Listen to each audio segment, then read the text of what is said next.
ಎಲ್ಲರಿಗೂ ನಮಸ್ತೆ. ನಿಮಗೆಲ್ಲ 9ನೇ ತರಗತಿಯ ಹಿಂದಿ ವಿಷಯದ 8ನೇ ಪಾಠ ಭೀಮ್ ಔರ್ ರಾಕ್ಷಸ್ ಅನ್ನೋ ಪಾಠಕ್ಕಾಗಿ ನಿಮ್ಮನ್ನೆಲ್ಲ ಸ್ವಾಗತಿಸ್ತೇನೆ. ಭೀಮ್ ಔರ್ ರಾಕ್ಷಸ್ ಅನ್ನುವಂಥದ್ದು ಒಂದು ಏಕಾಂಕಿ ಅಂದರೆ ನಾಟಕಕ್ಕಿಂತ ಚಿಕ್ಕದಾಗಿರೋದನ್ನು ಏಕಾಂಕಿ ಅಂತ ಕರೀತಾರೆ. ಅಂದರೆ ನಾಟಕದ ಎಲ್ಲ ಲಕ್ಷಣಗಳು ಅದರಲ್ಲಿ ಇರ್ತವೆ, ಆದರೆ ದೀರ್ಘವಾಗಿ ಇರೋದಿಲ್ಲ ಅನ್ನೋದನ್ನು ಗಮನಿಸಬೇಕು.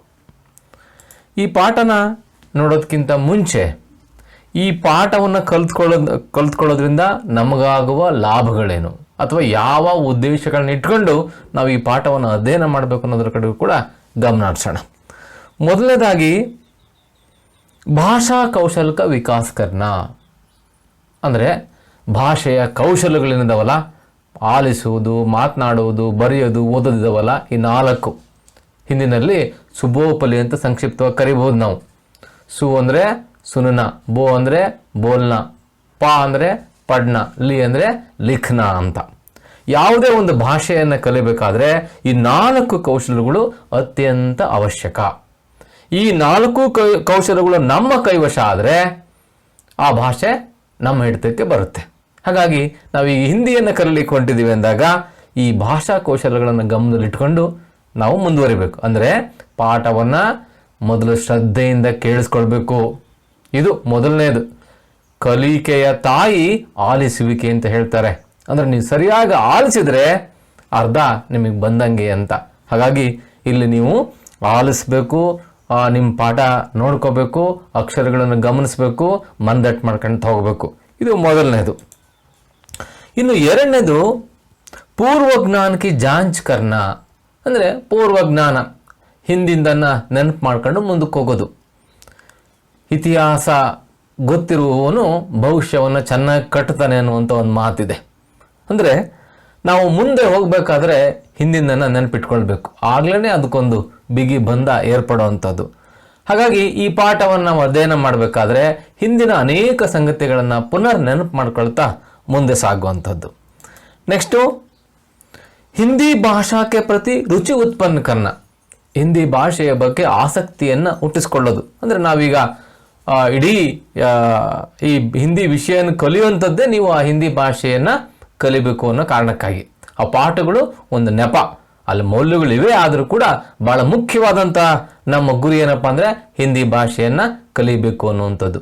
ಹಾಗಾಗಿ ನಾವು ಏನನ್ನು ಕಲೀಲಿಕ್ಕೆ ಹೋಗ್ತೀವೋ ಅಥವಾ ಏನಾದರೂ ಕೆಲಸ ಮಾಡೋಕ್ಕೆ ಹೋದಾಗ ಆ ಕೆಲಸದ ಮೇಲೆ ತೀವ್ರತರನಾದ ಆಸಕ್ತಿ, ಶ್ರದ್ಧೆ, ಇಚ್ಛೆ ಇರದೇ ಇದ್ದರೆ ಖಂಡಿತವಾಗೂ ಕೂಡ ಅವು ಎಷ್ಟೇ ಸುಲಭದ ಕೆಲಸ ಆದರೂ ಕೂಡ ಈಡೇರೋದಿಲ್ಲ. ಹಾಗೊಂದ್ರೆ ನಿಮಗೆ ಶ್ರದ್ಧೆ ಇತ್ತು, ಆಸಕ್ತಿ ಇತ್ತು, ಇಚ್ಛೆ ಇತ್ತು, ಸಂಕಲ್ಪ ಇತ್ತು, ಛಲ ಇತ್ತು ಅಂದರೆ ಆ ಕೆಲಸಗಳು ಎಷ್ಟೇ ಕಠಿಣ ಆದರೂ ಕೂಡ ಅವು ನಿಮಗೆ ಸುಲಭ ಆಗ್ತವೆ. ಹಾಗಾಗಿ ನಾವು ಅಂಥದ್ದೊಂದು ಮನಸ್ಥಿತಿಯನ್ನು ಯಾವಾಗಲೂ ಕೂಡ ಕಾಯ್ದುಕೋಬೇಕು ಅನ್ನೋದು. ಇನ್ನು ಛಾತ್ರೋಂಕಿ ಚಾರಿತ್ರಿಕ ವಿಕಾಸ ಕರ್ನ, ನಮ್ಮ ಚಾರಿತ್ರಿಕ ವಿಕಾಸ ಅಂದರೆ ವ್ಯಕ್ತಿತ್ವದ ವಿಕಾಸ. ವ್ಯಕ್ತಿತ್ವ ಅಂದ್ರೇನು? ವ್ಯಕ್ತಿತ್ವ ಅಂದರೆ ನಡಾವಳಿಕೆಗಳು, ಅದರಲ್ಲೂ ಕೂಡ ಸನ್ನಡಾವಳಿಕೆಗಳು. ಅಂದರೆ ಎಲ್ಲರೂ ಮೆಚ್ಚುವಂತಹ ನಡಾವಳಿಕೆಗಳಿದಾವಲ್ಲ, ಅವನ್ನ ನಾವು ವ್ಯಕ್ತಿತ್ವ ಅಂತ ಕರಿತೀವಿ. ಇವು ಹೆಂಗೆ ರೂಪುಗೊಳ್ತವೆ ಅಂತಂದರೆ ಇಂತಹ ಪಾಠಗಳ ಮುಖಾಂತರ, ಅನುಭವಗಳ ಮುಖಾಂತರ, ಹಿರಿಯರ ಮಾತುಗಳ ಮುಖಾಂತರ ಅವು ನಮ್ಮ ಮನಸ್ಸಿನೊಳಗೆ ಹೋದಾಗ ನಾವೇನು ಮಾಡ್ತೀವಿ, ಅವುಗಳಿಗೆ ಅನುಗುಣವಾದಂತಹ ನಡವಳಿಕೆಗಳನ್ನು ಕಲ್ತ್ಕೊಳ್ತೀವಿ. ನಿಮಗೆ ಗೊತ್ತಿದೆ 2 ಗಿಳಿಯ ಕತೆ. ಒಂದೇ ತಾಯಿಯ 2 ಗಿಳಿಗಳು, ಒಂದು ಕಟುಕನ ಕೈ ಸೇರಿತು, ಇನ್ನೊಂದು ಸಾಧು ಸನ್ಯಾಸಿಯ ಕೈ ಸೇರಿತು ಅಂತ ಇದೆ. ಕಟುಕನ ಹತ್ರ ಹೋದಂಥ ಗಿಳಿ ಏನು ಮಾಡ್ತಪ್ಪ ಅಂದರೆ ಯಾರೇ ಹೋದ್ರು ಕೂಡ ಹಿಡಿ, ಅವನ್ ಬಡಿ, ಕಡಿ ಅಂತ ಹೇಳೋದಂತೆ. ಹಾಗೆ ಸನ್ಯಾಸಿಯ ಆಶ್ರಮದ ಬಳಿ ಇರುವಂಥ ಗಿಳಿ ಯಾರೇ ಬಂದರೂ ಕೂಡ ಬನ್ನಿ, ಕೂತ್ಕೊಳ್ಳಿ, ಹಾಲು ಕುಡೀರಿ, ನೀರು ಕುಡೀರಿ ಅಂತ ಹೇಳೋದಂತೆ. ಅಂದ್ರೆ ಇಲ್ಲಿ ಸಂಸ್ಕಾರ, ಆ ಕಟುಕ ಏನು ಹೇಳ್ಕೊಟ್ಟದ್ನೋ ಆ ಗಿಳಿ ಅದನ್ನ ಹೇಳ್ತತೆ, ಈ ಸನ್ಯಾಸಿ ಏನು ಹೇಳ್ಕೊಟ್ಟಿದ್ರು ಅದು ಗಿಳಿ ಅದನ್ನೇ ಹೇಳುತ್ತೆ. ಹಾಗಾಗಿ ನಾವು ಏನನ್ನ ಕಲಿತೇವೋ ಅದನ್ನು ನಾವು ವ್ಯಕ್ತಪಡಿಸ್ತೇವೆ. ಹಾಗಾಗಿ ಈ ಕಲಿಯುವಿಕೆಯ ವಿಧಾನ ಇದೆಯಲ್ಲ, ಕಲಿಯುವಿಕೆಯ ಭಾಗ ಇದೆಯಲ್ಲ, ನಮ್ಮ ವ್ಯಕ್ತಿತ್ವವನ್ನು ರೂಪಿಸುವಂಥದ್ದು. ಇವಿಷ್ಟು ಒಂದು ಯಾವುದೇ ಒಂದು ಪಾಠವನ್ನು ನಾವು ಮಾಡಬೇಕಾದ್ರೂ ಕೂಡ, ಒಂದು ಹಿಂದಿ ಪಾಠವನ್ನು ಮಾಡಬೇಕಾದ್ರೆ ಇವಿಷ್ಟು ಸಾಮಾನ್ಯ ಉದ್ದೇಶಗಳು ಅಂತ ನಾವು ಕರಿತೀವಿ. ಇನ್ನು ಎರಡನೇದಾಗಿ ವಿಶಿಷ್ಟ ಉದ್ದೇಶಗಳು. ವಿಶಿಷ್ಟ ಉದ್ದೇಶಗಳು ಅಂದರೆ ಕೇವಲ ಆ ಪಾಠಕ್ಕೆ ಸೀಮಿತವಾದಂಥ ಉದ್ದೇಶಗಳು, ಆ ಪಾಠವನ್ನೇ ಯಾಕೆ ಇಡಲಾಗಿದೆ, ಅಥವಾ ಆ ಪಾಠದಿಂದ ಅಂದರೆ ನಮಗಿಲ್ಲಿ ಭೀಮ್ ಅವ್ರ ರಾಕ್ಷಸ ಪಾಠದಿಂದ ನಾವು ಏನನ್ನ ಕಲಿಯಬಹುದಾಗಿದೆ ಅನ್ನೋದನ್ನ ನಾವಿಲ್ಲಿ ನೋಡ್ಬೋದಾಗಿದೆ. ಮೊದಲನೇದು ಪೌರಾಣಿಕ ಕಥಾ एवं ಮಹಾಭಾರತ ಪರಿಚಯ ಕರಾನ. ಪೌರಾಣಿಕ ಕಥೆ ಮತ್ತು ಮಹಾಭಾರತದ ಕಥೆಗಳನ್ನು ಪರಿಚಯ ಮಾಡಿಕೊಳ್ಳೋದು. ಮಕ್ಕಳೇ, ನಿಮಗೆಲ್ಲ ಗೊತ್ತಿದೆ, ನಮ್ಮ ದೇಶದಲ್ಲಿ ರಾಮಾಯಣ ಮತ್ತು ಮಹಾಭಾರತದ ಕಥೆಗಳನ್ನು ಕೇಳದಿರುವ ಮಕ್ಕಳಿಲ್ಲ. ಪ್ರತಿಯೊಬ್ಬರು ಕೂಡ ಒಂದಲ್ಲ ಒಂದು ಹಂತದಲ್ಲಿ, ಅದು ಪಠ್ಯಪುಸ್ತಕದಲ್ಲಿರ್ಬೋದು, ಅಥವಾ ನಾಟಕದ ರೂಪದಲ್ಲಿರ್ಬೋದು, ಸಿನಿಮಾದ ರೂಪದಲ್ಲಿರ್ಬೋದು, ಜಾನಪದ ಗೀತೆಗಳು, ಜಾನಪದ ಕಥೆ ರೂಪದಲ್ಲಿರ್ಬೋದು, ಅಥವಾ ಆಂಶಿಕವಾಗಿ ಆದರೂ ಕೂಡ ನಾವು ಕಥೆಯನ್ನು, ಈ ರಾಮಾಯಣ ಮತ್ತು ಮಹಾಭಾರತದ ಕಥೆಗಳನ್ನು ಕೇಳಿದ್ದೀವಿ. ಇವೆರಡೂ ಕಥೆಗಳು ಕೂಡ ಬಹುಶಃ ಬಹಳ, ಮಹಾಭಾರತದ ಕಥೆ ಜಗತ್ತಿನ ಅತ್ಯಂತ ವಿಸ್ತೃತವಾದ ದೊಡ್ಡ ಕಥೆ ಅಂತ ಹೇಳ್ತಾರೆ, ಮಹಾಭಾರತ ಮತ್ತು ರಾಮಾಯಣದ ಕಥೆಗಳು. ರಾಮಾಯಣ ಮತ್ತು ಮಹಾಭಾರತಗಳು ನಮ್ಮ ಜೀವನದ ಒಂದು ಕ್ರಮ ಆಗಿಬಿಟ್ಟಿದ್ದಾವೆ, ಹಾಸು ಹೊಕ್ಕಾಗ್ಬಿಟ್ಟಿದ್ದಾವೆ ಅವು. ಅಂದರೆ ಒಂದು ಒಳ್ಳೆಯ ನಡವಳಿಕೆಗೆ ಮತ್ತು ಕೆಟ್ಟ ನಡವಳಿಕೆಗೆ ಉದಾಹರಣೆಯಾಗಿ ನಾವು ಅಲ್ಲಿಂದನೇ ಪಾತ್ರಗಳನ್ನು ತೆಗೆದುಕೊಳ್ತೀವಿ. ಒಳ್ಳೆಯ ನಡವಳಿಕೆಗೆ ಉದಾಹರಣೆ ರಾಮ ಸೀತೆ ರಾಮಾಯಣದಲ್ಲಾದರೆ, ಮಹಾಭಾರತದಲ್ಲಾದರೆ ಅರ್ಜುನ ಇರ್ಬೋದು, ನಕುಲ ಸಹದೇವ ಮತ್ತು ಯಧಿಷ್ಠರ ಇರ್ಬೋದು. ಈ ಥರದ ಪಾತ್ರಗಳನ್ನು ನಾವು ಭೀಮ ತಗೊಳ್ತೀವಿ.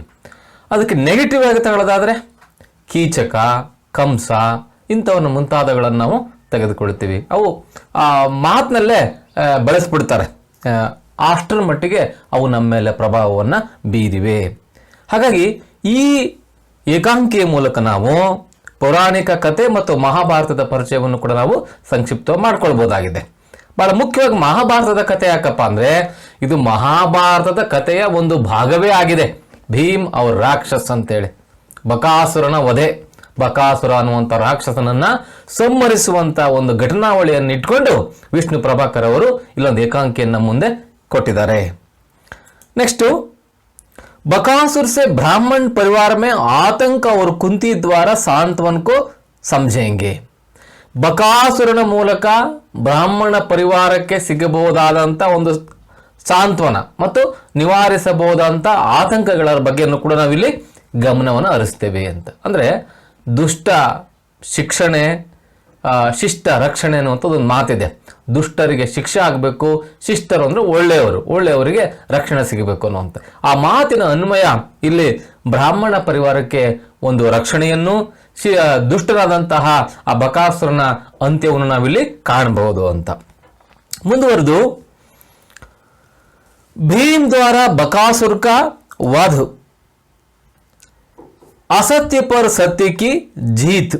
ಅಂದ್ರೆ ಭೀಮನ ಮೂಲಕ ಬಕಾಸುರನ ವಧೆ ಏನು ಸೂಚಿಸುತ್ತಪ್ಪ ನಮಗೆ ಅಂತ ಹೇಳಿದ್ರೆ, ಅಸತ್ಯದ ಮೇಲೆ ಸತ್ಯದ ಗೆಲುವನ್ನು ಸೂಚಿಸುತ್ತೆ. ಕತ್ತಲಿನ ಮೇಲೆ ಬೆಳಕಿನ ಗೆಲುವು ಹೇಗೋ ಹಾಗೆ ಅಸತ್ಯದ ಮೇಲೆ ಸತ್ಯದ ಗೆಲುವು ಅಂದರೆ ಶಿಷ್ಟ ಶಕ್ತಿಯ ಗೆಲುವನ್ನ ಈ ಕಥೆ ನಮಗೆ ಸೂಚಿಸುತ್ತೆ. ಹೀಗೆ ಸಾಮಾನ್ಯ ಉದ್ದೇಶಗಳು ಮತ್ತು ವಿಶಿಷ್ಟ ಉದ್ದೇಶಗಳು ಇವಿಷ್ಟು ಅಲ್ಲದೆ ಬೇಕಾದಷ್ಟು ಅಂಶಗಳು ನಾವು ಸುಮ್ಮನೆ ನೋಟ್ ಮಾಡಿದೀವಿ ಹೊರತು ಇನ್ನು ಅನೇಕ ಅಂಶಗಳನ್ನು ನೀವು ಗಮನಿಸ್ತಾ ಹೋಗ್ಬೋದು ಅಥವಾ ನಿಮ್ಮ ಮನವರಿಕೆ ಆಗ್ತಾ ಹೋಗುತ್ತೆ. ಇದಿಷ್ಟು ಆದ್ಮೇಲೆ ನಾವು ಈ ಪಾಠದ ಲೇಖಕರ ಪರಿಚಯವನ್ನು ಮಾಡ್ಕೊಳ್ಳೋಣ. ಈ ಪಾಠದ ಲೇಖಕರು ಯಾರು? ವಿಷ್ಣು ಪ್ರಭಾಕರ್ ಅವರು. ವಿಷ್ಣು ಪ್ರಭಾಕರ್ ಅವರು ಒಬ್ಬ ಪ್ರಸಿದ್ಧ ರೇಡಿಯೋ नाटककार श्री विष्णु प्रभाकर 1912-2009 का जन्म मीरापुर जिले के मुजफ्फरनगर उत्तर प्रदेश में हुआ था. ಈ ಕಥೆಯ ಅಥವಾ ಈ ಏಕಾಂಕಿಯ ಲೇಖಕರ ಕಡೆ ನೀವು ಚಿತ್ರವನ್ನು ನೋಡ್ತೀರಿ. ಆ ಲೇಖಕರ ವಿಷ್ಣು ಪ್ರಭಾಕರ್ ಅವರ ಚಿತ್ರ ಇದು. ಈ ಚಿತ್ರದಲ್ಲಿ ಇರುವಂತಹ ವಿಷ್ಣು ಪ್ರಭಾಕರ್ ಅವರು ಬಹಳ ಪ್ರಸಿದ್ಧವಾದ ರೇಡಿಯೋ ನಾಟಕಕಾರರು ಅಂತೇಳಿ. ಏನು ಸರ್ ಇದು ಹೊಸದು ಕೇಳಿದವಲ್ಲ, ರೇಡಿಯೋ ನಾಟಕಕಾರ ಯಾವುದು ಅಂತ. ನಾಟಕಕಾರ ನಾಟಕ ಬರೆಯೋರು ಅಂತ. ರೇಡಿಯೋ ನಾಟಕಕಾರ ಅಂತ ಹೇಳಿದ್ರೆ ಈಗಲೂ ಕೂಡ ರೇಡಿಯೋ ಬಹಳ ಪ್ರಚಲಿತದಲ್ಲಿದೆ. ಈಗ FM ಅಂತ ಬಂದ ಮೇಲೆ, ಹಿಂದೆ ಒಂದು ಕಾಲದಲ್ಲಂತೂ ಬಹಳ ಸಶಕ್ತವಾದ ಮಾಧ್ಯಮ ಅಂದರೆ ರೇಡಿಯೋ ಆಗಿತ್ತು.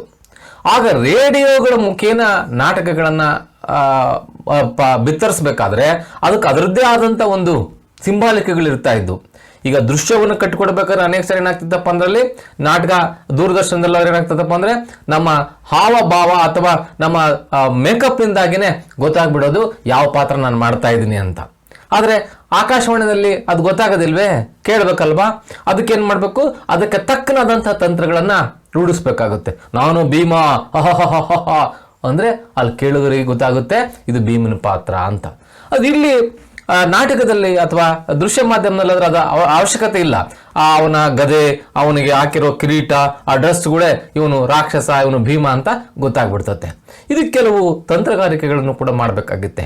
ಇಂತಹ ತಂತ್ರಗಾರಿಕೆಯನ್ನು ಮಾಡಿ ಬರೆಯುವಂಥ ಪ್ರಖ್ಯಾತ ರೇಡಿಯೋ ನಾಟಕಕಾರರಲ್ಲಿ ವಿಷ್ಣು ಪ್ರಭಾಕರ್ ಕೂಡ ಒಬ್ಬರು. ಇವರು 1912ರಲ್ಲಿ ಜನ್ಮಿಸಿದ್ರು, 2009ರಲ್ಲಿ ನಿಧನರಾದರು ಅಂತ. ಇವರ ಜನ್ಮ ಮೀರಾಪುರ ಜಿಲ್ಲೆಗೆ ಮುಜಾಫರ್ ನಗರ್, ಉತ್ತರ ಪ್ರದೇಶ. ಅಂದ್ರೆ ಉತ್ತರ ಪ್ರದೇಶ ಅನ್ನೋದು ರಾಜ್ಯ, ಮುಜಾಫರ್ ನಗರ್ ಅನ್ನೋದು ಜಿಲ್ಲೆ, ಮೀರಾಪುರ ಅನ್ನುವಂಥದ್ದು ಒಂದು ಹಳ್ಳಿ. ಅಲ್ಲಿ ಇವರು ಜನಿಸಿದ್ರು ಅನ್ನೋದು. ನೆಕ್ಸ್ಟ್ ಆಪ್ಗೆ ಪ್ರಸಿದ್ಧ ಏಕಾಂಕಿ ಸಂಗ್ರಹ. ಇವರ ಪ್ರಸಿದ್ಧವಾದಂತಹ ಏಕಾಂಕಿಯ ಸಂಗ್ರಹಗಳು ಯಾವಪ್ಪ ಅಂದ್ರೆ, ಏಕಾಂಕಿ ಅದನ್ನು ಕಳಬರಿನ ಈ ಹಿಂದೆ ಯೋಚನೆ ಮಾಡಿದಂಗೆ ನಾಟಕದ ಸಂಕ್ಷಿಪ್ತ ರೂಪವನ್ನ ನಾವು ಏಕಾಂಕಿ ಅಂತ ಕರಿತೀವಿ. ಯಾವ್ಯಾವ ವಿಧವಪ್ಪ ಇವರ ಅಂದ್ರೆ, ಪ್ರಕಾಶ್ ಅವ್ರ ಪರಿಚಯ ಅನ್ನೋದೊಂದು ಏಕಾಂಕಿ, ಊಂಚಾ ಪರ್ವತ ಅನ್ನೋದು, ಗಹರಾ ಸಾಗರ್ ಅನ್ನೋದು, ಮಾ ಕಾ ಬೇಟಾ, ಇನ್ಸಾನ್ और अन्य ಏಕಾಂಕಿ, ಅಶೋಕ್ ತಥಾ ಅನ್ಯ ಏಕಾಂಕಿ, ಮಾ ಬಾಪ್ ಆದಿ. ಇವೆಲ್ಲವೂ ಕೂಡ ಏಕಾಂಕಿಗಳೇ, ಅಂದ್ರೆ ಚಿಕ್ಕ ಚಿಕ್ಕ ನಾಟಕಗಳೇ. ಯಾರು ಬರೆದಿರೋದು? ವಿಷ್ಣು ಪ್ರಭಾಕರ್ ಬರೆದಿರುವಂತ ಕೃತಿಗಳು ಇವೆಲ್ಲವೂ ಕೂಡ. ಮುಂದುವರೆದು ಇವ್ರ ಬಗ್ಗೆ ಇನ್ನೊಂದಿಷ್ಟು ತಿಳ್ಕೊಳ್ಳೋಣ. ಇವರು सोवियत लैंड पुरस्कार से सम्मानित आपने 60 से अधिक पुस्तकों के एवं अनेक पत्र पत्रिकाओं के संपादन में भी योगदान दिया है. ಸೋವಿಯತ್ ಲ್ಯಾಂಡ್ ಪುರಸ್ಕಾರ ಅಂತನ್ನುವಂಥದ್ದು ಹಿಂದಿ ಸಾಹಿತ್ಯದಲ್ಲಿ ಕೃಷಿ ಮಾಡಿ ಯಶಸ್ವಿಯಾದಂತಹ ಲೇಖಕರಿಗೆ ಕೊಡಮಾಡಲ್ಪಡುವ ಒಂದು ಪ್ರಖ್ಯಾತವಾದಂಥ ಒಂದು ಪ್ರಶಸ್ತಿ. ಅದು ಹೇಗೆ ಕನ್ನಡದಲ್ಲಿ ಪಂಪ ಪುರಸ್ಕಾರ ಇದೆ, ಅಥವಾ ಇನ್ನು ಬೇರೆ ಬೇರೆ ಪುರಸ್ಕಾರಗಳನ್ನು ಕನ್ನಡದವ್ರು ಕೊಡ್ತೀವಲ್ಲ ಕವಿಯ ಹೆಸರಿನಲ್ಲಿ, ಹಾಗೆ ಸೋವಿಯತ್ ಲ್ಯಾಂಡ್ ಪುರಸ್ಕಾರ ಅನ್ನುವಂಥದ್ದು ಒಂದು ಹಿಂದಿ ಸಾಹಿತ್ಯಕ್ಕಾಗಿ ಕೊಡಮಾಡಲ್ಪಡುವಂತಹ ಒಂದು ಶ್ರೇಷ್ಠ ಪುರಸ್ಕಾರ. ಆ ಪುರಸ್ಕಾರದಿಂದ ಗೌರವಾನ್ವಿತರು ಅಥವಾ ಸನ್ಮಾನಿತರಾದಂಥವರು ವಿಷ್ಣು ಪ್ರಭಾಕರ್ ಅವರು. ಅಷ್ಟೇ ಅಲ್ಲ, ಇವರ 60ಕ್ಕೂ ಹೆಚ್ಚು ಪುಸ್ತಕಗಳು ಇವರು ಬರೆದಿರುವಂಥದ್ದು. ಕೇವಲ ನಾಟಕ ಅಷ್ಟೇ ಅಲ್ಲ, ಲೇಖನಗಳನ್ನು ಕೂಡ ಲೇಖನಗಳನ್ನು ಕೂಡ ಇವರು ಬರೆದಿದ್ದಾರೆ, ಕಥೆಗಳನ್ನು ಕೂಡ ಇವರು ಬರೆದಿದ್ದಾರೆ. 60ಕ್ಕೂ ಹೆಚ್ಚು ಪುಸ್ತಕಗಳು ಮತ್ತು ಉನ್ಕೆ ಅನೇಕ ಪತ್ರ ಪತ್ರಿಕಾ ಉನ್ಕೆ. ಅಷ್ಟೇ ಅಲ್ಲದೆ ಪತ್ರ ಪತ್ರಿಕೆಗಳು ಅಂದ್ರೆ ಪತ್ರಿಕೆಗಳು ಬರ್ತಾವಲ್ಲ, ಅವುಗಳ ಸಂಪಾದನೆಯಲ್ಲೂ ಕೂಡ ಇವರು ಯೋಗದಾನ ಅಂದ್ರೆ ಕೊಡುಗೆ ನೀಡಿದ್ದಾರೆ. ಸಾಮಾನ್ಯವಾಗಿ ಸಾಹಿತ್ಯಕ್ಕೆ ಸಂಬಂಧಪಟ್ಟಂತ ಕೆಲಸ ಮಾಡುವಂತವರು ಪುಸ್ತಕಗಳು ಮಾಡೋದ್ರ ಜೊತೆಗೆ ಪತ್ರಿಕೆಗಳಿಗೆ ಅಂಕಣವನ್ನು ಬರೀತಾರೆ. ಅನೇಕ ಸಾಹಿತಿಗಳು ಆ ಪತ್ರಿಕೆಯನ್ನೇ ನಡೆಸ್ತಾರೆ, ಸಂಪಾದಕರಾಗಿ, ಉಪಸಂಪಾದಕರಾಗಿ, ಅಥವಾ ಎಡಿಟರ್ ಅಥವಾ ಬೇರೆ ಬೇರೆ ಕೆಲಸಗಳಲ್ಲಿ ಅವರು ತಮ್ಮನ್ನು ತಾವು ತೊಡಗಿಸ್ಕೊಂಡಿರ್ತಾರೆ. ಹಾಗೆ ವಿಷ್ಣು ಪ್ರಭಾಕರ್ ಅವರು ಕೂಡ ಅನೇಕ ಪತ್ರಿಕೆಗಳಲ್ಲಿ ಸಂಪಾದನೆ ಕೆಲಸವನ್ನು ಕೂಡ ಮಾಡಿದರು ಅಂತ. ನೆಕ್ಸ್ಟ್ ಆವಾರ ಮಸೀಹ ಅನ್ನುವಂಥದ್ದು ಆಪ್ಕಿ ಪ್ರಸಿದ್ಧ ಜೀವನಿ ಹೈ. ಆವಾರ ಮಸೀಹ ಅನ್ನುವಂಥದ್ದು ಇವರ ಪ್ರಸಿದ್ಧವಾದಂತಹ ಜೀವನಿ, ಅಂದ್ರೆ ಜೀವನ ಚರಿತ್ರೆ, ಅಂದ್ರೆ ಆತ್ಮಚರಿತ್ರೆ. ಜೀವನ ಚರಿತ್ರೆ ಅಂದ್ರೆ ಆತ್ಮಚರಿತ್ರೆ ಅಂತ ಆಗುತ್ತೆ. ಅಂದ್ರೆ ಆತ್ಮಚರಿತ್ರೆ ಬೇರೆ, ಜೀವನ ಚರಿತ್ರೆ ಬೇರೆ. ಆತ್ಮಚರಿತ್ರೆ ಅಂದ್ರೆ ತನ್ನ ಬಗ್ಗೆ ತಾನೇ ಕುರಿತು ಬರೆಯೋದಿದೆಯಲ್ಲ, ಅದನ್ನ ಆತ್ಮಚರಿತ್ರೆ ಅಂತ ಕರೀತಾರೆ. ಜೀವನ ಚರಿತ್ರೆ ಅಂದ್ರೆ ಆ ವ್ಯಕ್ತಿಯ ಬಗ್ಗೆ ಬೇರೆ ಯಾರು ಬೇಕಾದ್ರೂ ಬರೀಬಹುದು ಅವ್ರ ಜೀವನ ಕುರಿತು, ಅದನ್ನ ಜೀವನ ಚರಿತ್ರೆ ಅಂತ ಕರೀತಾರೆ. ಇದು ಇವ್ರದ್ದು ಆತ್ಮಚರಿತ್ರೆ. ಆವಾರ ಮಸೀಹ ಅನ್ನುವಂಥದ್ದು ಇವರ ಪ್ರಖ್ಯಾತವಾದಂತಹ ಒಂದು ಆತ್ಮಚರಿತ್ರೆ ಆಗಿದೆ. ಆ ಪುಸ್ತಕದ ಒಂದು ಮುಖಪಟವನ್ನು ನೀವು ಇಲ್ಲಿ ಕಾಣಬಹುದು. ಆವಾರ ಮಸೀಹ ಅನ್ನುವಂಥ ಒಂದು ಪುಸ್ತಕದ ಮುಖಪಟ ಅದು. ಇದಿಷ್ಟ ಅಲ್ಲದೆ ಲೇಖಕರು ಪರಿಚಯ ಮುಂದುವರೆದು ಆಪ್ಕೆ ಉಪನ್ಯಾಸ ಹೈ. ಇವರ ಉಪನ್ಯಾಸಗಳು, ಉಪನ್ಯಾಸ ಅಂದ್ರೆ ಕನ್ನಡದಲ್ಲಿ ಬೇರೆ ಅರ್ಥ ಆಗುತ್ತೆ, ಲೆಕ್ಚರಿಂಗ್ ನೀಡೋದು, ಭಾಷಣ ಮಾಡೋದು ಅಂತ. ಆದರೆ ಹಿಂದಿನಲ್ಲಿ ಉಪನ್ಯಾಸ ಅಂದ್ರೆ ಕಾದಂಬರಿ ಅಂತ, ನಾವೆಲ್ ಅಂತ ನಾವೇನು ಕರಿತೀವಿ ಇಂಗ್ಲಿಷ್ನಾಗೆ, ಕಾದಂಬರಿ ಅಂತ. ಇವರ ಪ್ರಮುಖ ಉಪನ್ಯಾಸಗಳು ಕಾದಂಬರಿಗಳು ಯಾವ್ಯಾವಪ್ಪ ಅಂದ್ರೆ ಅರ್ಧನಾರೀಶ್ವರ ಅನ್ನೋದು, ಇದು ಕೇಂದ್ರ ಸಾಹಿತ್ಯ ಅಕಾಡೆಮಿ ದ್ವಾರ ಪುರಸ್ಕೃತ ಆಗಿದೆ. ಕೇಂದ್ರ ಸಾಹಿತ್ಯ ಅಕಾಡೆಮಿ ಅನ್ನುವಂಥದ್ದು ಇಂತಹ ಸಾಹಿತ್ಯಿಕ ಕೃತಿಗಳನ್ನು ಗುರುಸಿ ಏನ್ ಮಾಡ್ತಾರೆ, ಬಹುಮಾನವನ್ನ ಘೋಷಣೆ ಮಾಡ್ತಾರೆ ಪ್ರತಿ ವರ್ಷನೂ ಕೂಡ. ಹಾಗೆ ಅರ್ಧನಾರೀಶ್ವರ ಅನ್ನುವಂಥದ್ದು ಕೃತಿಗೆ ಕೇಂದ್ರ ಸಾಹಿತ್ಯ ಅಕಾಡೆಮಿಯ ಪ್ರಶಸ್ತಿ ಲಭಿಸಿತ್ತು. ತಟಕೆ ಬಂಧನ್ ಅನ್ನುವಂಥದ್ದು ಇನ್ನೊಂದು ಉಪನ್ಯಾಸ ಅಂದ್ರೆ ಕಾದಂಬರಿ. ನಿಶಿಕಾಂತ್ ಅನ್ನೊಂದೊಂದು, ಸ್ವಪ್ನಮಯಿ ವಾ ದಾದಾ ಕಿ ಕಚೇರಿ, ಇವಿಷ್ಟು ಇವರ ಉಪನ್ಯಾಸ ಅಂದ್ರೆ ಕಾದಂಬರಿಗಳು. ಕಥೆಗೂ ಕಾದಂಬರಿಗೂ ವ್ಯತ್ಯಾಸ ಏನಪ್ಪಾ ಅಂದ್ರೆ ನಾಟಕಕ್ಕೂ ಏಕಾಂಕಿಗೆ ಇರುವಂತ ವ್ಯತ್ಯಾಸ. ನಾಟಕ ವಿಸ್ತೃತವಾಗಿರ್ತತೆ, ಏಕಾಂಕಿ ಚಿಕ್ಕದಾಗಿರ್ತತೆ. ಕಾದಂಬರಿ ವಿಸ್ತೃತವಾಗಿರ್ತತೆ, ಕತೆ ಚಿಕ್ಕದಾಗಿರ್ತತೆ. ಒಂದು ಬೈಠಕ್ನಲ್ಲಿ ಕುಳಿತು ಓದಬಹುದಂಥದ್ದನ್ನು ನಾವು ಕತೆ ಅಂತ ಕರಿತೀವಿ. ಒಂದು ಬೈಠಕ್ ಅಂದ್ರೆ ನಮಗೊಂದು ಮಿತಿ ಇದೆ ಮನುಷ್ಯರಿಗೆ, ಒಂದು ಸಾಮಾನ್ಯ ಜನರಲ್ ಆಗಿ ಅವರೇಜ್ ಆಗಿ ಕೆಲವರು ದಿನಗಟ್ಟಲೆ ಕುತ್ಕೊಂಡು ಓದ್ಬೋದು. ಆದ್ರೆ ಆವರೇಜ್ ಆಗಿ ಏನ್ ಮಾಡ್ತೇವಪ್ಪ ಅಂದ್ರೆ ಅರ್ಧ ಗಂಟೆ ಮುಕ್ಕಾಲು ಗಂಟೆ ಕುತ್ಕೊಂಡು ಓದುವಂತ ಒಂದು ತಾಳ್ಮೆ ಸಮಯ ಇರ್ತದೆ ನಮಗೆ. ಅಷ್ಟರೊಳಗೆ ಓದಿ ಮುಗಿಸಬಹುದಾದಂಥದ್ದನ್ನೆಲ್ಲ ಕತೆ ಅಂತ ಕರಿತೀವಿ. ಅದಕ್ಕಿಂತ ಸುದೀರ್ಘ ಆದ್ರೆ ಅದನ್ನ ನಾವು ಕಾದಂಬರಿ ಅಂತ ಕರಿತೀವಿ. ಕತೆ ಅಷ್ಟೇ ಅಲ್ಲ, ಕಾದಂಬರಿ ಅಷ್ಟೇ ಅಲ್ಲ, ಇವರು ಕಥೆಗಳನ್ನು ಕೂಡ ಬರೆದಿದ್ದಾರೆ. ನಾವು ಹಿಂದೆ ನೋಡಿದ್ವಿ ಏಕಾಂಕಿಯನ್ನು ಬರೆದಿದ್ದಾರೆ ಅಂದ್ರೆ ನಾಟಕಕಾರರು ಕೂಡ ಹೌದು, ಅದರಲ್ಲೂ ಬಹಳ ಮುಖ್ಯವಾಗಿ ರೇಡಿಯೋ ನಾಟಕಕಾರರು ಕೂಡ ಹೌದು. ಹಾಗೇನೆ ಉಪನ್ಯಾಸಗಳನ್ನು ಬಂದ್ರೆ ಕಾದಂಬರಿಗಳನ್ನು ಬರೆದಿದ್ದಾರೆ. ಕಥಾ ಸಂಗ್ರಹವು ಕೂಡ ಇವೆ, ಅಂದ್ರೆ ಕಥೆಗಳನ್ನು ಕೂಡ ಇವರು ಬರೆದಿದ್ದಾರೆ. ಯಾವ್ಯಾವಪ್ಪ ಅಂದ್ರೆ ಧರ್ತಿ ಅಬುಭಿ ಘೂಮ್ ರಹಿ ಹೈ ಎನ್ನುವಂಥದ್ದು ಒಂದು ಕೃತಿ ಆದ್ರೆ, ಪ್ರಿಯ ಕಹಾನಿಯ ಸಂಘರ್ಷಕ್ಕೆ ಬಾದ್ ಆದಿ ಅವರ ಅಂತ್, ಇವಿಷ್ಟು ಇವರ ಕಥಾ ಸಂಕಲನಗಳು. ಹೀಗೆ ವಿಷ್ಣು ಪ್ರಭಾಕರ್ ಅವರ ಒಂದು ಸಂಕ್ಷಿಪ್ತ ಪರಿಚಯವನ್ನು ನಾವು ಮಾಡಿಕೊಂಡ್ವಿ. ಈಗ ಅಂದ್ರೆ ಈ ಏಕಾಂಕಿಯ ರಾಕ್ಷಸ ಬರೆದಂಥ ಏಕಾಂಕಿಯ ಲೇಖಕರಾದಂಥ ವಿಷ್ಣು ಪ್ರಭಾಕರ್ ಅವರ ಸಂಕ್ಷಿಪ್ತ ಪರಿಚಯ, ಅವರು ಎಲ್ಲಿ ಜನ್ಮಿಸಿದ್ರು ಮತ್ತು ಯಾವ್ಯಾವ ಏಕಾಂಕಿ ಬರೆದಿದ್ದಾರೆ, ಉಪನ್ಯಾಸಗಳನ್ನು ಬರೆದಿದ್ದಾರೆ, ಕಥೆಗಳನ್ನು ಬರೆದಿದ್ದಾರೆ ಅಂತ. ಇನ್ನು ಮುಂದುವರೆದು ನೀವು ಮುಂದಿನ 10ನೇ ತರಗತಿನಲ್ಲೂ ಕೂಡ ಇವ್ರದ್ದು ಇನ್ನೊಂದು ಪಾಠ ಇದೆ, ಬಸಂತ್ ಕಿ ಸಚ್ಚಾಯಿ ಅಂತ. ಅಲ್ಲಿ ಇನ್ನೂ ಹೆಚ್ಚಿನ ಮಾಹಿತಿ ಅಂತ ತಿಳ್ಕೊಬಹುದು. ಇವರಿಗೆ ಇನ್ನೂ ಅನೇಕ ಪ್ರಶಸ್ತಿ ಪುರಸ್ಕಾರಗಳು ಕೂಡ ಲಭಿಸಿವೆ ಅನ್ನುವಂಥದ್ದು. ಓಕೆ, ಈಗ ನಾವು ಮುಖ್ಯ ಹಂತಕ್ಕೆ ಬರೋಣ. ಭೀಮ್ ಔರ್ ರಾಕ್ಷಸ್ ಪಾಠ ಶುರು ಮಾಡೋಣ. ನಾವೀಗಾಗಲೇ ಸಂಕ್ಷಿಪ್ತ ತಿಳ್ಕೊಂಡ್ಬಿಟ್ಟಿದ್ದೀವಿ. ಭೀಮ್ ಔರ್ ರಾಕ್ಷಸ್ ಅನ್ನುವಂಥದ್ದು ಮಹಾಭಾರತದಲ್ಲಿನ ಒಂದು ಭಾಗವನ್ನು ಕುರಿತಾದ ಏಕಾಂಕಿ, ಒಂದು ಅಂಶ. ಅದರಲ್ಲೂ ಕೂಡ ಬಕಾಸುರನ ವಧೆಯನ್ನು ಕುರಿತಾದಂಥ ಒಂದು ಏಕಾಂಕಿ ಅಂತ. ನೋಡಿ ಅಲ್ಲೊಂದು ಚಿತ್ರ ಇದೆ ನೋಡಲ್ಲಿ. ಈ ಕಡೆ ಭೀಮ ಅವನೇನು ರಾಕ್ಷಸನ್ನ ವಧೆ ಮಾಡ್ತಾ ಇದ್ದಾನೆ, ಕೊಂಬಿಡ್ಕೊಂಡು ಅವನ ಜಜ್ಜಿ ಹಾಕುವಂಥ ಚಿತ್ರವನ್ನು ನಾವಿಲ್ಲಿ ನೋಡ್ತಾ ಇದ್ದೀವಿ. ಇಂತಹ ಭೀಮ್ ಅವ್ರ ರಾಕ್ಷಸ ಪಾಠದಲ್ಲಿ ಬರುವಂತಹ ನಯ ಶಬ್ದ, ಹೊಸ ಶಬ್ದಗಳನ್ನು ತಿಳ್ಕೊಂಡು ನಾವು ಮುಂದುವರಿಯೋಣ. ಯಾಕೆಂದ್ರೆ ಓದಬೇಕಾದ್ರೆ ನಿಮಗೆ ಗೊತ್ತಾದರೆ ಹೊಸ ಶಬ್ದಗಳ ಅರ್ಥ ಸುಲಭವಾಗಿ ಅರ್ಥ ಆಗುತ್ತೆ ಅನ್ನೋದು. ನೋಡಿ ಏನಿದೆ, ಮೊದಲನೇದು ವಿಪದ ಅಂತ ಇದೆ. ಮುಸೀಬತ್, ಕಷ್ಟ, ತೊಂದರೆ ಅಂತ. ವಿಪತ್ತು ಅಂತ ಕನ್ನಡದಲ್ಲೂ ಕೂಡ ಕರಿತೀವಿ ನಾವು.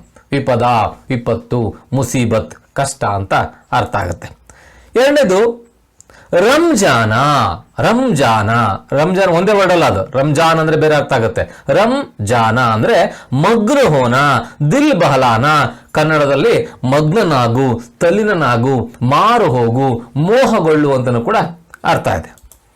ಮುಂದುವರೆದು ಪಹೇಲಿಯಾ ಬುಜಾನ, ಇದೊಂದು ಗಾದೆ ಮಾತಿದು. ಪಹೇಲಿಯಾ ಬುಜಾನ ಅಂದ್ರೆ ಗುಮಾ ಫಿರಾವ್ ಕಿ ಬಾತೆ ಕರ್ನ, ಅಂದ್ರೆ ಕನ್ನಡದಲ್ಲಿ ಸುತ್ತಿ ಬಳಸಿ ಮಾತಾಡೋದು. ಅಂದ್ರೆ ಕನ್ನಡದ ಒಂದು ಮಾತು ಹೇಳ್ತಾರೆ, ಕೊಂಕಣ ಸುತ್ತಿ ಮೈದಾರಕ್ಕೆ ಬಂದಂಗಾತು ಅಂತ. ಅಂದ್ರೆ ನೇರವಾಗಿ ಹೇಳದೆ ಅದನ್ನ ಒಗಟೊಗಟಾಗಿ ಹೇಳೋದನ್ನ ಹೀಗೆ ಪಹೇಲಿಯ ಬುಜಾನ ಅಂತ ಹಿಂದಿನಲ್ಲಿ ಕರೀತಾರೆ. ನೆಕ್ಸ್ಟ್ ರಖವಾಲಿ. ರಖವಾಲಿ ಅಂದ್ರೆ ಪಹರೆದಾರಿ, ಹಿಫಾಜತ್, ಕಾವಲು, ರಕ್ಷಣೆ ಮಾಡೋದು, ಕಾಯುವುದು ಅಂತ ಅರ್ಥ ಆಗುತ್ತೆ ರಖವಾಲಿ ಅಂದ್ರೆ. ಮುಂದುವರೆದು ಬಾರಿ.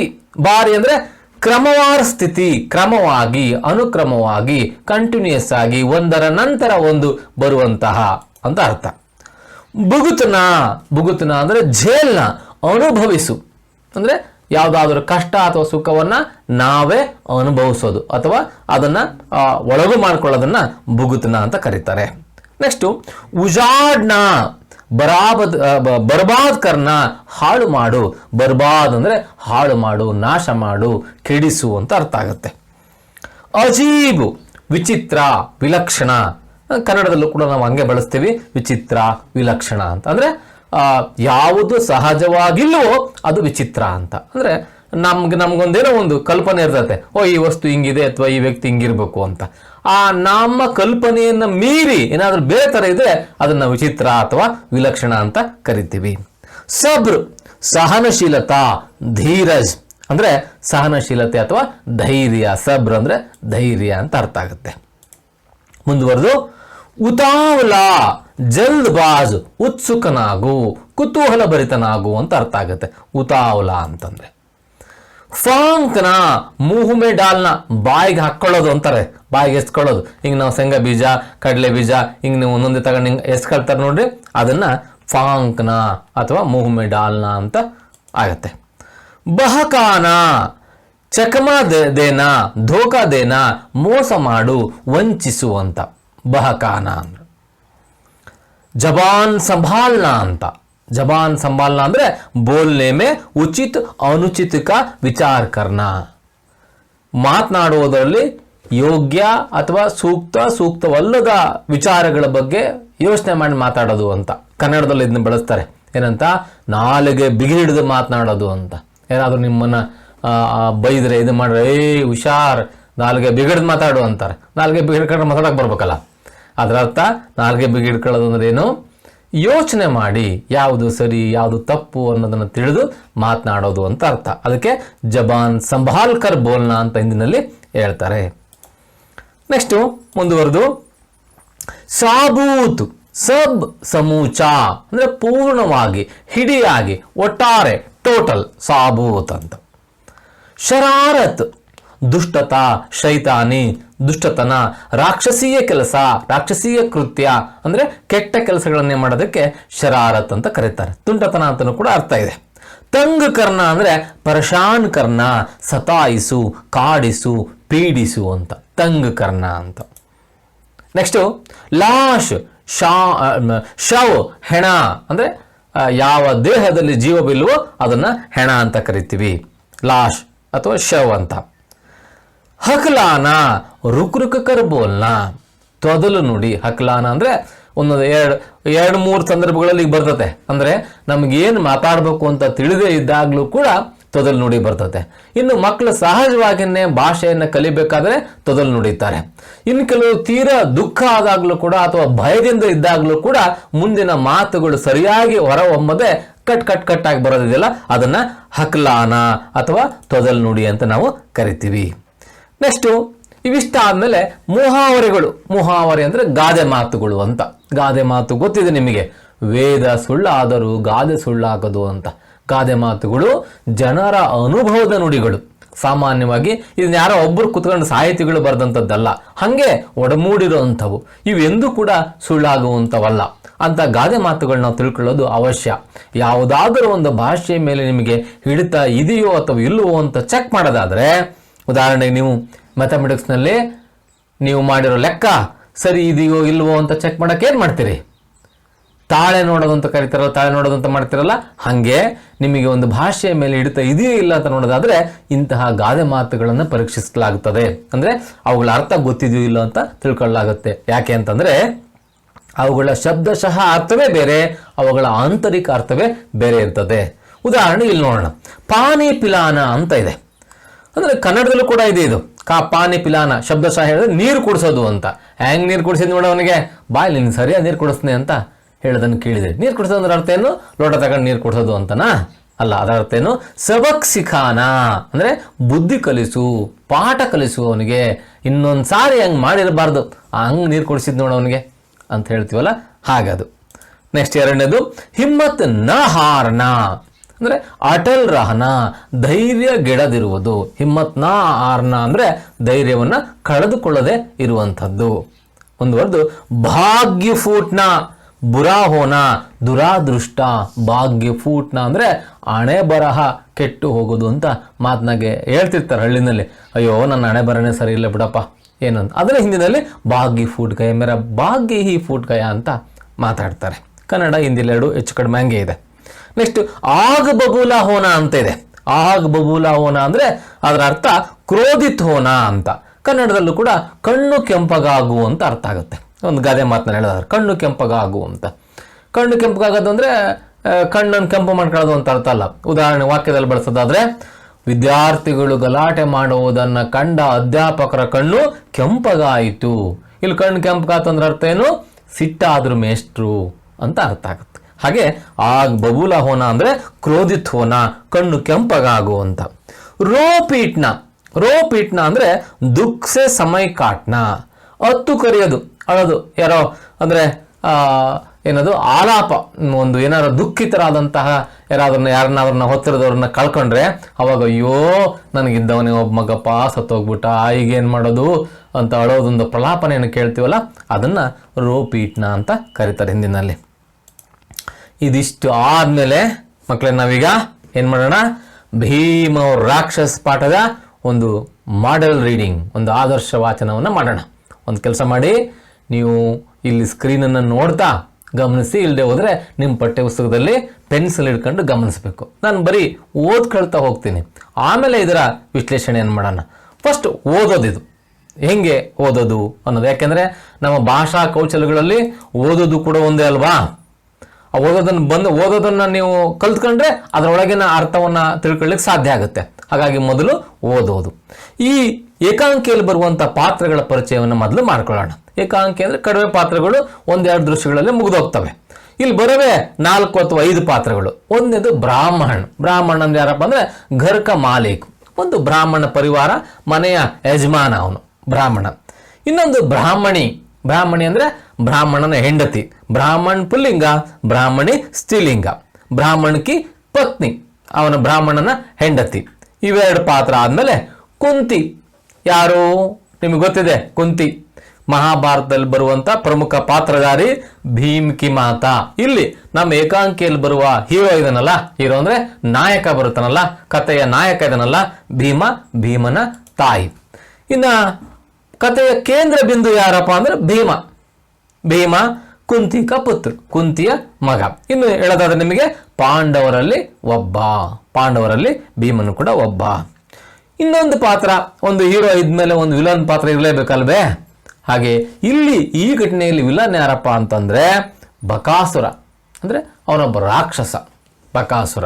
ಹೀಗೆ ಇದೆಲ್ಲದರ ಇನ್ನೊಂದು ಪಾತ್ರ ಬರ್ತದೆ, ಒಂದು ಲಡಕಿ, ಅಂದರೆ ಈ ಬ್ರಾಹ್ಮಣ ಮತ್ತು ಬ್ರಾಹ್ಮಣಿಯ ಮಗಳು ಒಬ್ಳು ಇರ್ತಾಳೆ, ಅವಳು 1-2 ಮಾತು ಬರ್ತದೆ. ಇಷ್ಟು ಅಲ್ಲಿಗೆ ಇದು 6 ಪಾತ್ರಗಳಂತ ಒಂದು ಕಥೆಯನ್ನು ನಮ್ಮ ಮುಂದೆ ವಿಷ್ಣು ಪ್ರಭಾಕರ್ ಅವರು ಕಟ್ಕೊಟ್ಟಿದ್ದಾರೆ. ನೋಡೋಣ ಈಗ ಹೇಗೆ ಕಟ್ಕೊಟ್ಟಿದ್ದಾರೆ ಅಂತ. ನಾವು ಹಂಗೆ ಹೇಳ್ದೇನೆ ಓದ್ಕೊಂತ ಹೋಗೋಣ. ಅದಕ್ಕಿಂತ ಮೊದಲು ಈ ಪಾಠದ ಆಶಯ, ಈ ಪಾಠ ಏನನ್ನು ಹೇಳ್ತದೆ ಅನ್ನೋದನ್ನು ಅಲ್ಲಿ ಪಠ್ಯಪುಸ್ತಕದಲ್ಲಿ ಕೊಡಲಾಗಿದೆ. ಏನು ಹೇಳುತ್ತಪ್ಪ ಈ ಪಾಠದಲ್ಲಿ ಅಂತಂದರೆ, यह एक पौराणिक एकांकी है। भीम के द्वारा बकासुर का वध इस एकांकी का कथासार है। दानवता पर मानवता की जीत और अच्छाई के सामने बुराई की हार इस ಏಕಾಂಕಿ ಕಾ ಸಂದೇಶ ಹೈ. ಇದರ ಅರ್ಥ ನಾವು ಮುಂದಿನ ಅವಧಿಯಲ್ಲಿ ನೋಡೋಣ. ಈಗ ಬರೀ ಓದೋದಷ್ಟೇ ಏನು ಮಾಡೋಣ ಈಗ. ಓಕೆ, ಹಾಗಾದ್ರೆ ನಾವು ಮುಂದಕ್ಕೆ ಹೋಗೋಣ. ಈಗ ಶುರು ಮಾಡಲ ನಾಟಕನ. ನೀವೆಲ್ಲ ರೆಡಿ ಇದಿರ್ತಾನೆ ನಾಟಕ ನೋಡೋಕ್ಕೆ ಕೇಳೋಕ್ಕೆ ಅಂದರೆ ಕೇಳ್ತಾನೆ ನಿಮ್ಮ ಮನಸ್ಸಿನಲ್ಲಿ ಇಮ್ಯಾಜಿನೇಷನನ್ನು ಮಾಡ್ಕೋಬೋದು. ಪಹಲ ದೃಶ್ಯ, ಮೊದಲ ದೃಶ್ಯ. ಇಲ್ಲಿರವೇ 2 ದೃಶ್ಯಗಳು ಬರ್ತವೆ. ಇದು ಪಹಲ ಅಂದರೆ ಮೊದಲನೇ ದೃಶ್ಯ. ಏನು ಹೇಳುತ್ತಪ್ಪ ಅಂತ ಹೇಳಿದ್ರೆ, मंच पर एक मकान के आंगन का दृश्य। गरीब ब्राह्मण का घर है, सभी रो रहे हैं, चारों ओर उदासी है। पर्दा उठने पर लोग रोते रोते बात कर रहे हैं. ನಾನು ಹೇಗೆ ಹೇಳ್ತೀನೋ ಅದರ ಕೆಳಗಡೆ ಅಂಡರ್ಲೈನ್ ಆಗ್ತದೆ, ನೀವು ಗಮನಿಸಬೇಕು. ಬ್ರಾಹ್ಮಣಿ रोकर मैं कहती हूँ तुम मुझे जाने दो, बच्चे तो अब बड़े हो गए हैं, उन्हें संभालने में कोई कठिनाई नहीं होगी. ब्राह्मण नहीं, तू कैसे जा सकती है? तू चली जाएगी तो घर में क्या रहेगा? बच्चे अभी इतने बड़े कहाँ हैं? फिर बेटी का विवाह भी करना है. नहीं, मैं ही जाऊंगा.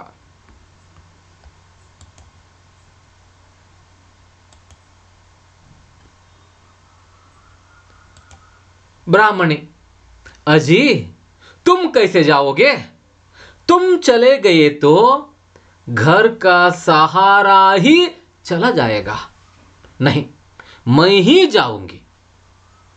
लड़की, मां, ना तुम जाओगी और मैं पिताजी को जाने दोगी, मैं जाऊंगी। ब्राह्मणी, मेरे राते मेरे बच्चे मरने को जाए। भगवान, मैंने ऐसा क्या पाप किया है? जोर से रोती है, सब रो पड़ते हैं। तभी सहसा बाहर से कुंती और भीम आते हैं।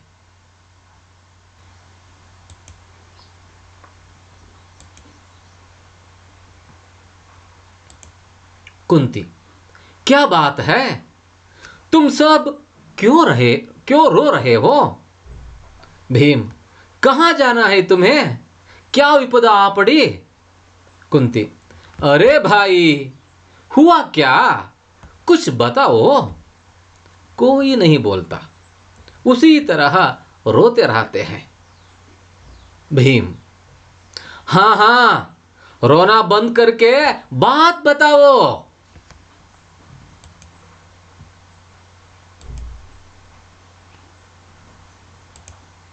ब्राह्मण, बात क्या है? मेरा भाग्य फूट गया, इससे कहता रहा चल इस एक चक्री नगरी को छोड़कर कहीं और चलें, पर यहां तो यहीं की मिट्टी में ऐसा रम गई कि जाने का नाम नहीं लेती। मेरा तो बुलाव आ गया। कुंती, कहां से बुलावा आ गया? कुछ बताओ तो, तुम्हें क्या दुख है? हम कुछ ना कुछ जरूर करेंगे। ब्राह्मण, हाय बहन, तुम हमारे अतिथि हो। अतिथि को अपने दुख से दुखी नहीं करना चाहिए।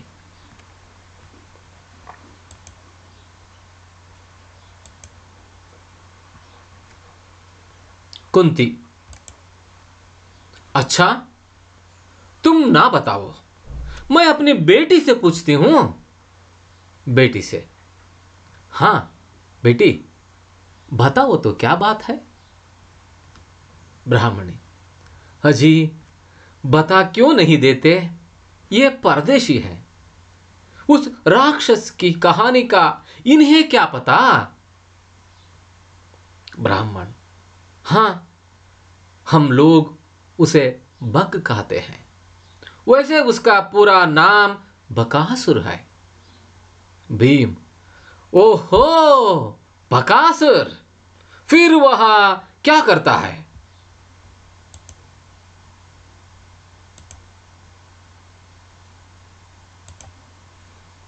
ब्राह्मण, करता क्या? नगरी की रक्षा करता है। भीम, राक्षस रक्षा करता है?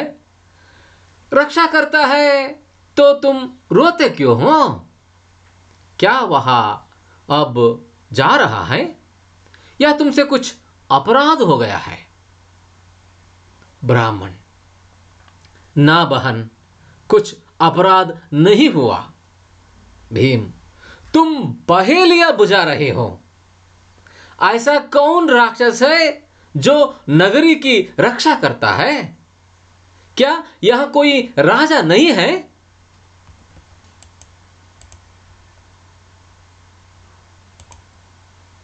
ब्राह्मण, बेटा, मैं तुम्हें सब कहानी बताता हूं। इस नगरी का राजा बड़ा दुर्बल है, बस गद्दी पर बैठना जानता है। उसको दरबार उसको दबाकर बक असली राजा बन बैठा है। वही अब हमारी रक्षा करता है। भीम, फिर वह आपसे कुछ बदले में मांगता होगा? ब्राह्मण, हां बेटा, बकासुर हम सब लोगों की रखवाली करता है और उसके बदले में हमसे एक गाड़ी अन्न 2 भैंसे और 1 मनुष्य लेता है। भीम, रोज?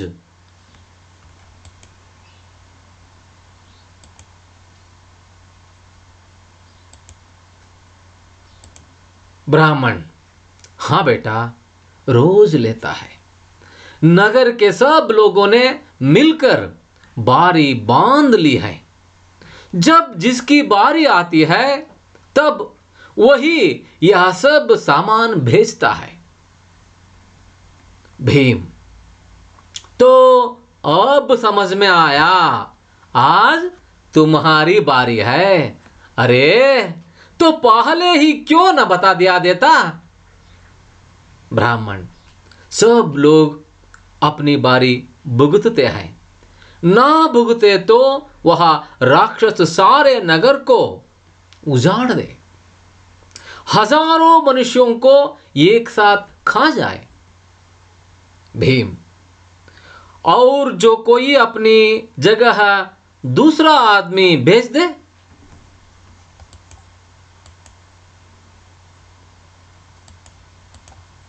ब्राह्मण, हाँ, भेज सकता है। उसे तो आदमी चाहिए। बस, बहुत से लोग ऐसा करते हैं। कुंती, तो क्या यहां आदमी बिकते भी हैं? ब्राह्मण, हाँ बहन, बिकते हैं। मेरे पास धन नहीं है, होता तो एक आदमी खरीद कर भेज देता। भीम, बड़ी अजीब नगरी है यहां आदमी बिकते हैं। मालूम होता है यहां के आदमियों में आपस में प्रेम और एकता नहीं है।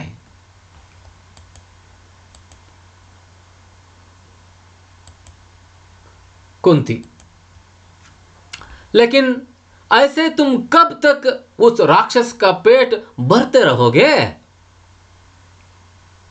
ब्राह्मण, यह तो कोई सोचता ही नहीं। जब जिसकी बारी आती है तभी उसे ध्यान आता है। बस, रो पीट कर कुछ दिनों में वह भी सब्र कर लेता है। भीम, कब से ऐसा होता आ रहा है? ब्राह्मण, पिछले 40 वर्षों से।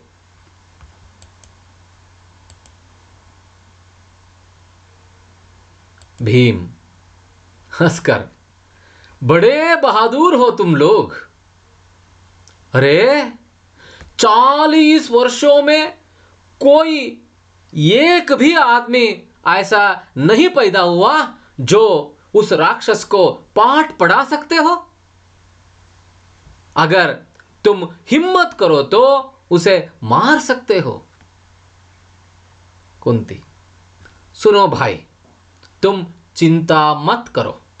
उठो, खाओ पियो, जाओ बहन, तुम रसोई में जाओ। और बेटी, तुम अपना काम देखो। कल तुम में से कोई नहीं जाएगा। ब्राह्मण, क्या क्या कहा तुमने? बहन, हम में कोई नहीं जाएगा?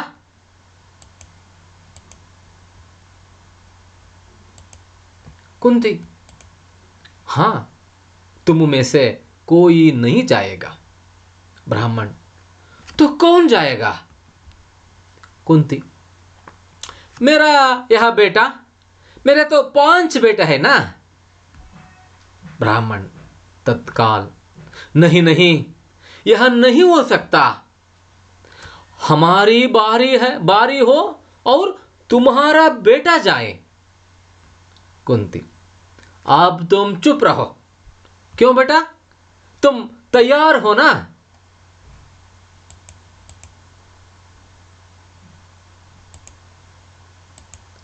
भीम, तैयार? मां, जब से बकासुर का नाम सुना है मेरी भुजाएं फड़क रही है, मेरे नेत्र उसे देखने को उतावले हो रहे हैं। वाह माँ, जहां हम रहे वहां बकासुर किसी को सता सकेगा। कुंती, तुमसे यही आशा थी बेटा। ब्राह्मणी से, सुना बहन, अब तुम रोना छोड़कर खुशी खुशी काम में लग जाओ। ब्राह्मणी, नहीं नहीं बहन, यह कैसे हो सकता है? यह तो पाप है। तुम हमें हमें कुंती, ओहो, मेरे बेटे की बात सुनी? वह बड़ा वीर है, क्या पता राक्षस को मार डाले।